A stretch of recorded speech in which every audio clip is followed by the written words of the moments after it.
Assalamualaikum warahmatullahi wabarakatuh. Maaf tadi lagi bandingin suara NMAX lagi, punya penulis dengan yang lain.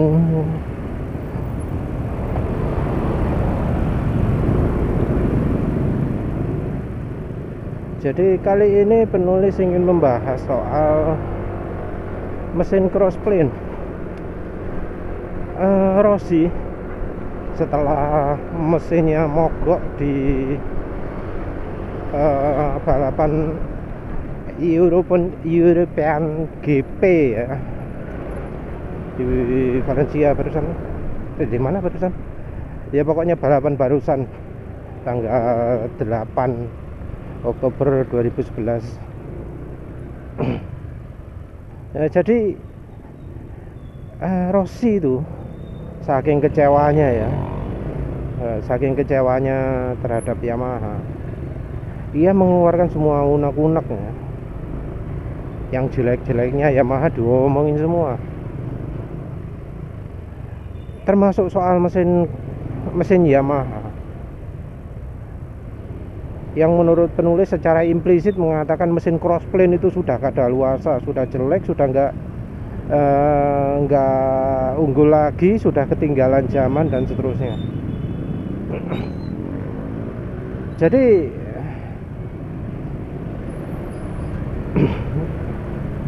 enaknya cerita sejarah dulu apa ngomongnya dulu? Yang jelas gini lah, Rossi itu kecewa karena ya dulu Yamaha mengeluh bilang mesin inline cylinder itu memang kalah bagus dengan mesin V4 itu, ngomongnya orang-orang kayak gitu. Tapi ternyata Suzuki membuktikan bahwa dengan mesin inline, Suzuki itu sekarang di tahun ini bisa kencang banget, akselerasi hebat, terus di tikungan juga hebat. Suzuki yang dinaiki Mir juga bisa dengan mulus, bisa dengan halus gitu ya, nggak terlihat, nggak memaksa. Musuh yang disalip juga nggak bisa berkutik, bisa dengan mulus menyalip lawannya. Nyalipnya juga nggak modelnya Marquez ya, nggak modelnya Mark Marquez. Kalau Mark Marquez itu kan nyalipnya maksa gitu ya, musuh dipotong jalannya dari dalam sehingga harus mengalah. Mark itu jagonya nyalipnya model gitu, model motong jalur lawan. Nah yang dilakukan Mir itu beda, halus banget, clean kalau istilahnya baratnya itu. Jadi ya baik dari sisi pembalap ataupun motor, Suzuki sekarang ini unggul, kencang motor Suzuki. Dan Rossi itu merasa Yamaha itu nggak bisa jadi selevel Suzuki. Disebut Rossi itu Yamaha itu ketinggalan nggak cuma dari sisi teknologi, tapi dari kemampuan mekaniknya juga, dari engineering juga, kalah dari semua sisi lah.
disebut Suzuki itu hebat, bisa apa, bisa membuat gabungan antara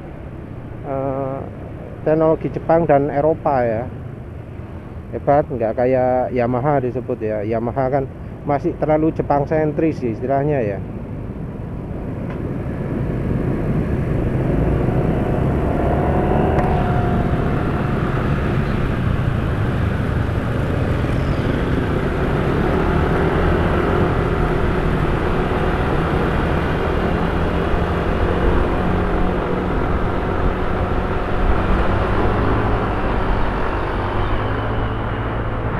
Ya masih berisik juga enak lainnya.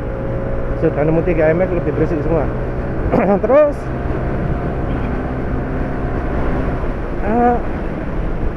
Rossi itu memprotes kenapa kok selama 5-6 tahun ini yang lain udah pada maju, udah mendekati Formula 1 semua, mengapa kok Yamaha enggak. Yamaha itu apa ya, terkesan menutup diri gitu loh. Sebelumnya sih Rossi sempat memuji ya perubahan Yamaha mulai dari tahun kemarin kalau nggak salah ya. Karena Yamaha yang sudah mulai mau membuka diri. Jadi kan kalau dulu itu Yamaha modelnya kotak-kotakan.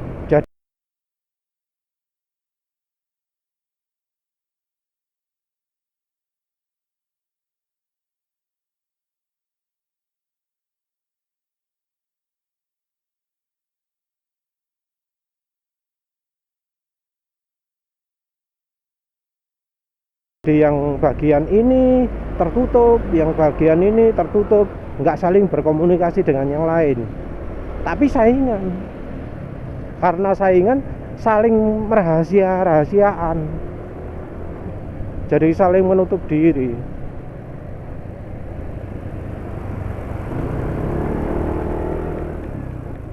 Saling menutup diri ini, aduh wis antriannya panjang. Saling menutup diri ini membuat apa, kelemahan dari satu bagian itu nggak dibagikan ke bagian yang lain. Nggak tahu, disalahkan lah istilahnya. Jadinya ya motor Yamaha itu motor yang penuh kelemahan. Parah loh kan, kenapa kok satu tim tapi di kotak-kotakan, terus ya itu apa, terlalu Jepang sentris, semua harus Jepang.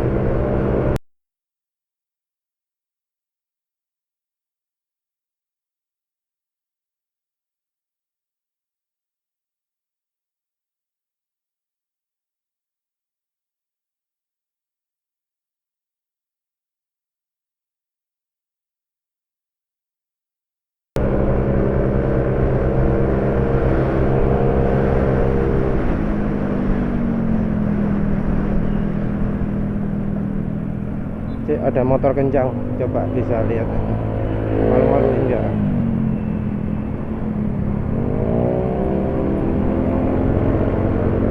Cipur segitu.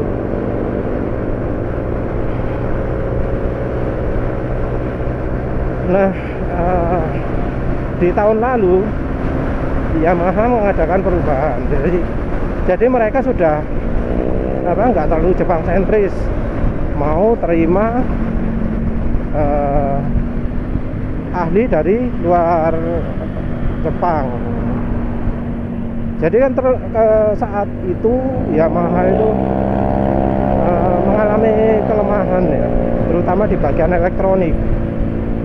Maklum ya, elektroniknya bukan buatan Jepang, bukan buatan Yamaha sendiri, tapi buatan Itali, Magneti Marelli.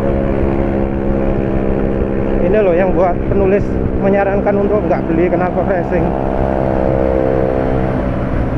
Banter suara nih kok, tapi gak ono tenaga nih, malah bikin motor makin lambat. Malu punya knalpot racing seperti itu. Wes terus lagi.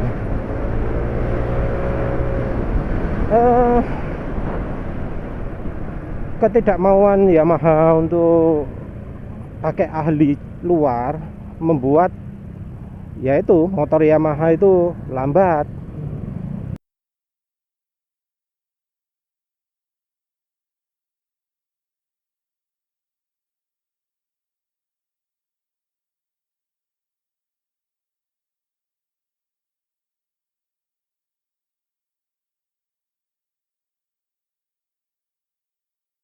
Karena rupanya ahli Jepang itu nggak mampu menyetel mesin Magneti Marelli itu.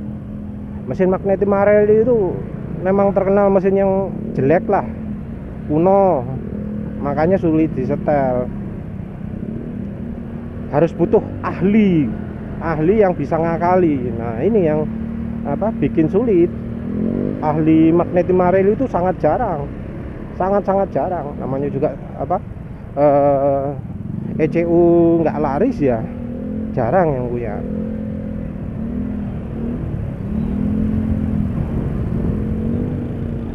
Terus ya itu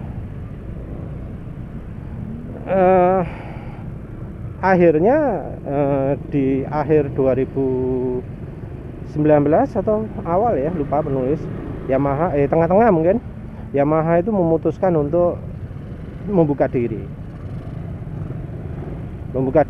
tapi sehingga tenaga ahli dari mana-mana diterima. Ya nggak banyak sih, cuma ada satu orang, siapa sih, lupa, yang jelas itu ahli tuning ya, di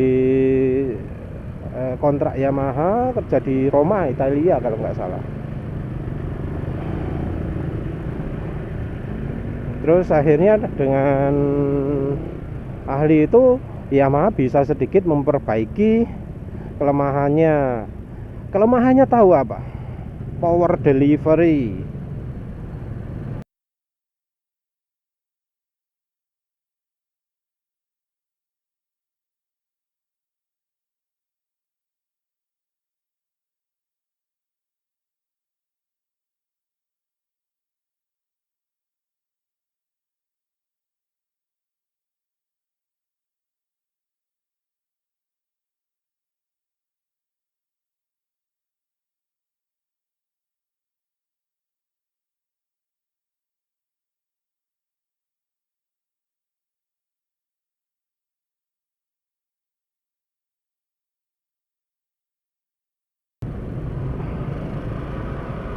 Jadi power delivery itu adalah gimana caranya tenaga yang gede banget itu bisa disalurkan ke roda dengan maksimal.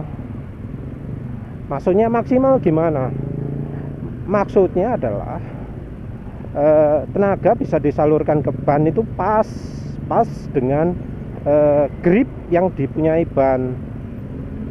Jadi tenaganya itu yang disalurkan ke roda itu nggak terlalu besar, tapi juga nggak terlalu kecil, sesuai dengan kemampuan bannya, dan nggak sampai bikin wheelie.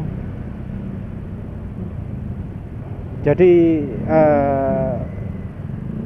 nggak terlalu besar sampai bikin wheelie, nggak terlalu besar sampai bikin wheel speed, nggak terlalu lemah sehingga yang nggak ada tenaganya. Dan uniknya ya, walau sudah ada ahli dari luar ini, Rossi menyebut bahwa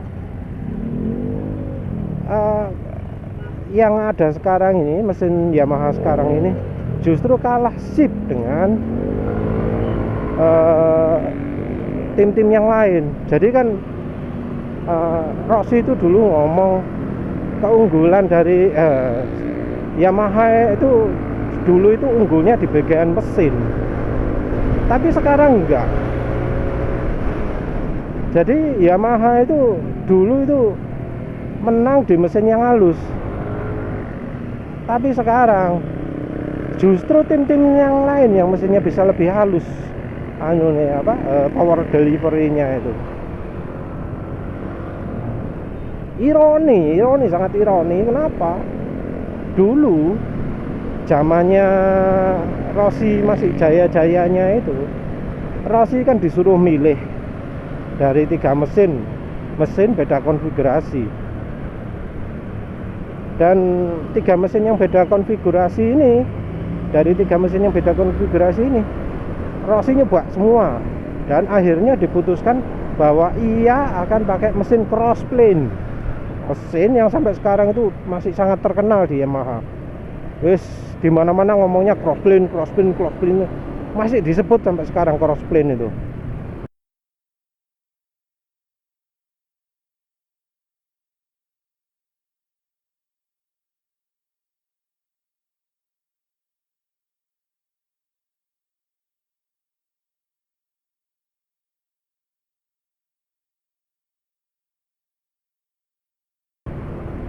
Jadi crossplane itu seakan-akan teknologi yang sangat hebat, yang cuma Yamaha tok yang pakai gitu.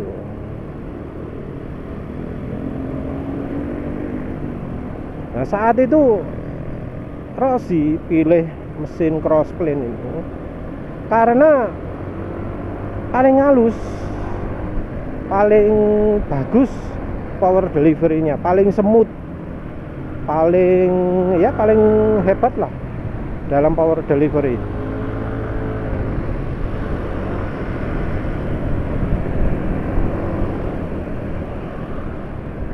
Jadi kelemahan dari mesin crossplane saat itu ada tenaga puncak itu lemah, tapi power delivery-nya paling hebat.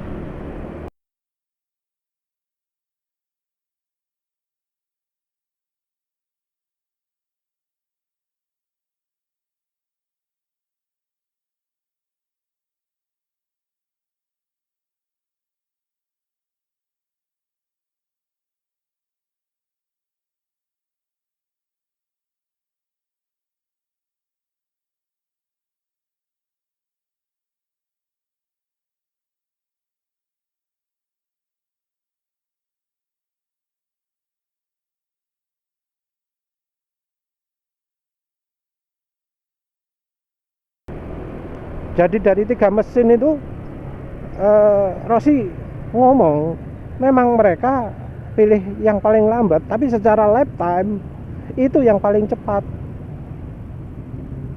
Ya karena power delivery-nya itu.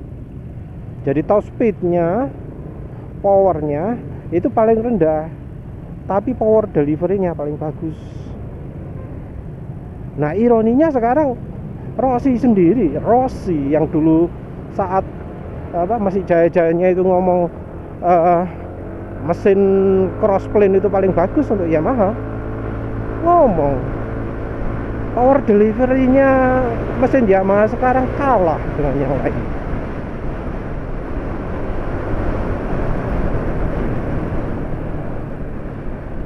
Ya sekarang memang konfigurasi mesin nggak terlalu memengaruhi power delivery, karena memang sekarang ini sudah pakai ECU semua. Beda dengan zaman dulu yang nggak pakai ECU. Tahun berapa? 2000 ya? 2000 atau 2002 ya? Ya jelas crossplane sudah tidak menyelesaikan masalah power delivery. Justru kelemahan crossplane yang tenaga puncaknya nggak ada, jadi penyakit, jadi kelemahan dari motor Honda. Ya, lucu ya, teknologi yang dulu diunggul-unggulkan sampai sekarang dari sisi pemasaran dipakai di mana-mana. Crossplane. Kalau ada nyebut mesin Yamaha motor baru gitu pasti crossplane. Seakan-akan crossplane itu tenaga hebat. Padahal sama Rossi disebut crossplane itu teknologinya sudah ketinggalan zaman. Halusnya mesin kalah dengan yang lain-lain. Ya nggak tahu lah, mungkin Yamaha ngeyel pakai crossplane itu sudah bukan lagi demi performa yang makin hebat, tapi karena sudah kecemplung padung kowar-kowar kalau crossplane itu hebat.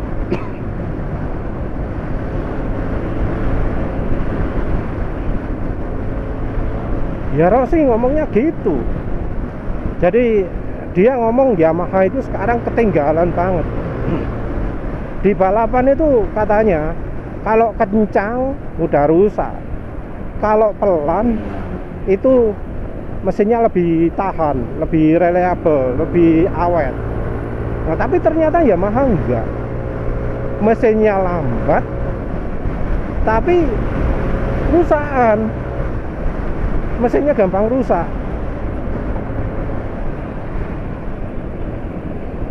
Lambat tapi ringkih.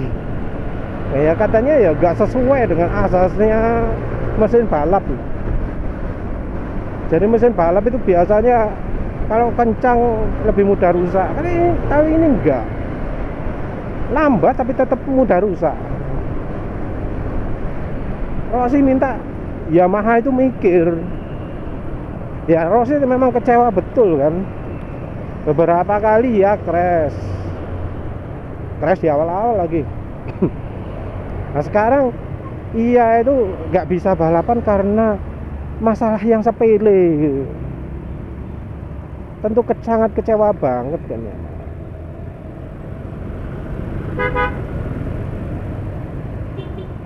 Ya tentu suatu masalah besar lah ya bagi Yamaha itu.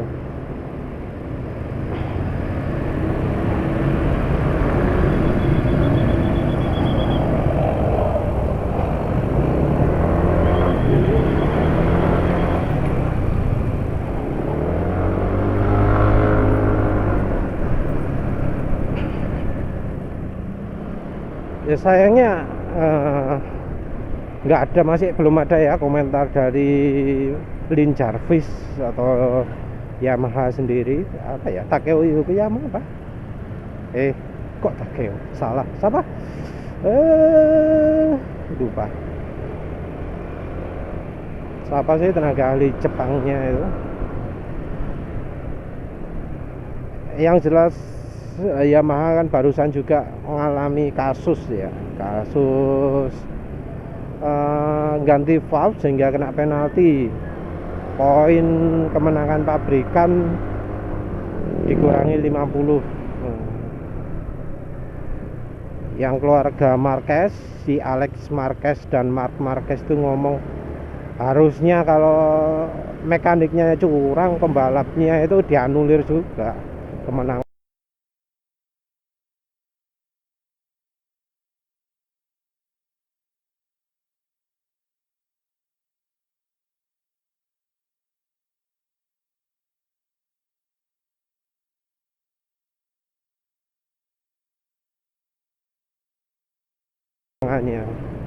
Yang dimaksud adalah ya itu Quartararo dan Maverick Vinales yang pada balapan di JRS itu dua-duanya bisa menang juara 1 dan juara 2.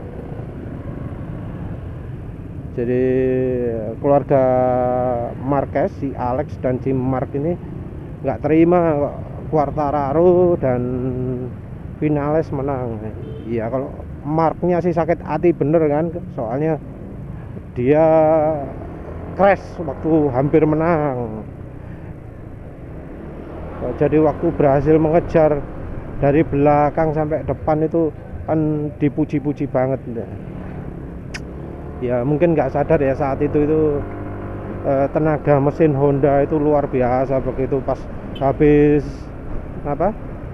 habis lepas dari tikungan sudah nggak ada belokan sama sekali, tinggal lurus tok. Itu mesin Honda hebat, bisa mengalahkan Ducati ya. Cuma entah mengapa kok penulis nggak selalu lihat itu ya. Cuma kadang tok waktu Alex Marquez di mana di 2 balapan sebelumnya itu yang unggul itu kan tenaganya hebat banget kalau habis nyalip musuh. Padahal Alex itu untuk nyalip takut-takut ya. Tapi habis nyalip, wah jauh. Akselerasi lawan Ducatinya kalah jauh. Dan Ducati nggak bisa ngejar. Padahal biasanya Ducati itu bisa ngejar.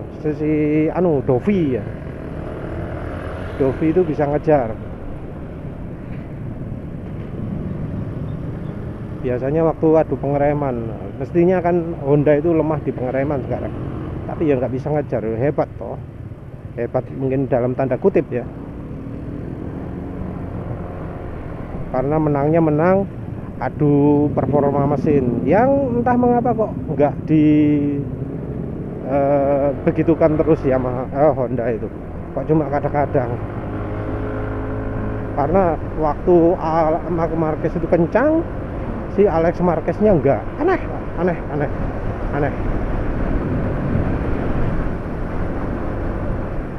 Terus apa lagi ya? Terus kecurangan itu valve itu kalau menurut Yamaha itu bukan niat ganti valve, tapi niat ganti vendor.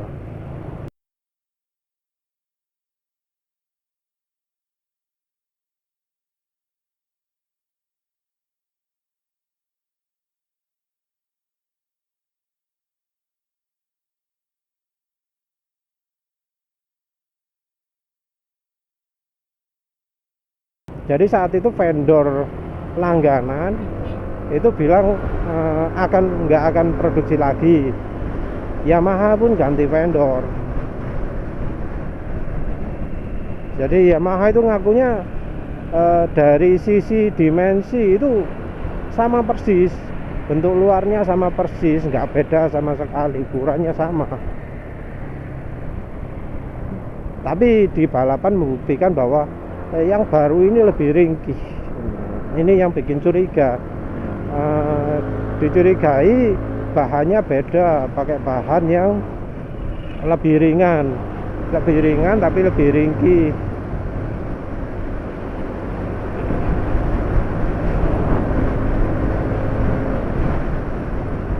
Nah, karena lebih ringkih ini jadi ketemu bahwa valve-nya Yamaha itu beda. Karena dianggap ganti diam-diam, ganti spesifikasi valve diam-diam, kena penalti. Harusnya kalau ada perubahan itu diinformasikan ke race director Danny Aldridge ya, direktur teknis ya.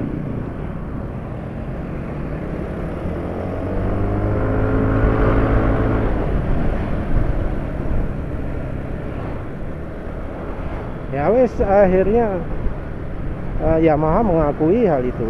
Cuma ya ini jadi anu lagi ya, jadi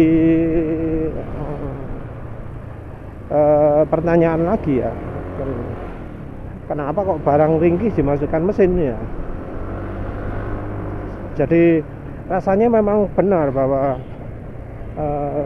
Yamaha itu nggak cuma dari sisi teknologi aja yang udah ketinggalan, tapi dari sisi mekanismenya, dari sisi tukang-tukangnya, mekanik-mekaniknya juga kalah gitu.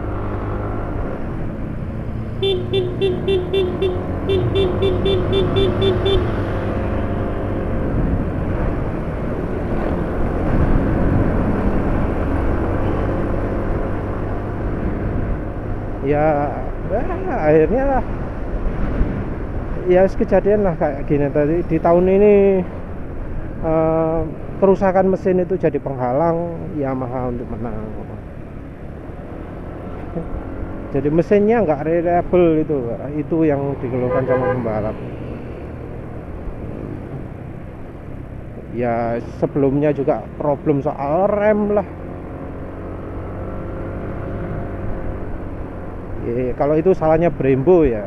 Brembo itu kalau terkenal ternyata rusakan ya.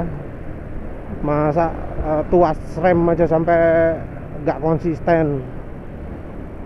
Buat kaliper juga overheat.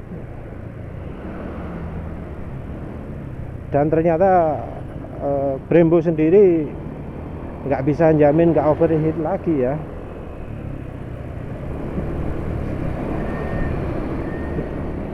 Ya entah.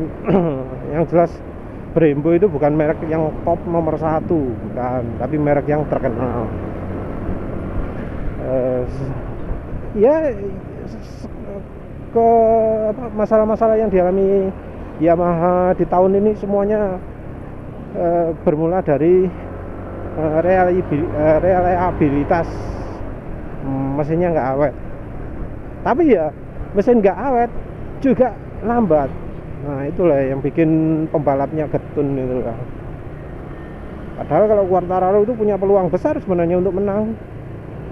Vinales juga. Tapi ya itu Yamaha yang salah lah. Udah begitu saja. Terima kasih sudah menonton. Assalamualaikum warahmatullahi wabarakatuh.